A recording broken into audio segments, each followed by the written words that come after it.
जय जगन्नाथ सांग मैंने आज आम बनैबा स्पेशल अटा चकुड़ी मो बो हाथ तैयारी मो बो बनैनी सत मु बनैची किंतु ता स्टाइल रे बनैबा बहुत बढ़िया लगे मोर तो बहुत पसंद से मोर मन पड़गला मो बो कथा ता हाथ तैयारी अटा चकुड़ी कथा तो मु ता स्टाइल रे बनाऊँगी चलतु बनैबा मुझे अटा नहीं गोटे ताटिया से आम गुजराती मरीच आ गोटे काठ मसला को कुटिकी तार पाउडरटा नवा गुड़ दबा ये चीनी दबानी तो खांटी ओडिया स्टाइल लगे गुड़ देदेबा गुड़ पानी बतुरे रखिले तो कुटिकी रखी मरीच गुजराती काठ मसलार गुंड को देदेबा गोटे से कदलटे चकड़िकी दबा हाथ में एमती भलसे मिसई नबा तो देखंतु एमती भलसे मिसेबा तो से आम टिके लुण पकेबा लुण पकईकी भलसे मिसई नबा देखंतु एमती रखिबा कंसिस्टेंसी बेसी पतला नुह ना बेसी मोटा नुह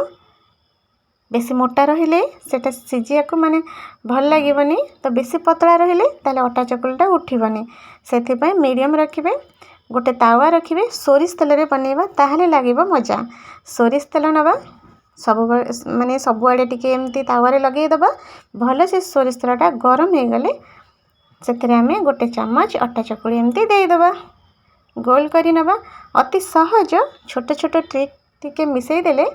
तार टेस्टा अधिका बढ़ी जाए तार जो काठ मसला गुजराती तार जो बास्नाटा मरीचर बास्ना थाए ना बहुत बढ़िया लगे गुड़र तो अलग बाबा फ्लेवर थाए बहुत बढ़िया लगे से जो आमर थाए सॉप थाए बड़ी सॉप मधुरी ताकू टिके पकईदेले ताकू टिके भी गुंड करी पकईदेले आहरी बढ़िया लगे मो पाखे नथिला एबे अवेलेबल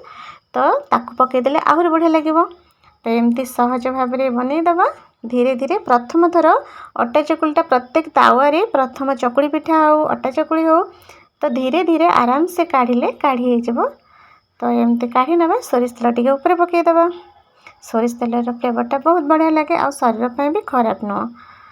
तो एमती देदेबा उल्टे नबा आपण मानू अटा चकुड़ी भल लगे कि ना कमेंट निश्चिंत जनइबे मते तो बहुत भल लगे आ हेल्दी भी सकाळु जदि एमती माने एते काम रे गोटे अटा चकुड़ी खाईदबा ताहले तुरंत आमको भोक लगबनी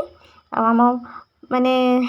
काम भी सहज रे हो जाए थाए पेट भी पूरा पूरा लगे आ हेल्दी भी आम शरीर को भी हेल्दी रखे तो देखंतु बनीगला सहज रे केते नरम हेची केते सॉफ्ट हेची देखंतु आ पतला भी अच्छी बेसी मोटा नुह आपण माने भी एमती बनातु तो रहुची जय जगन्नाथ।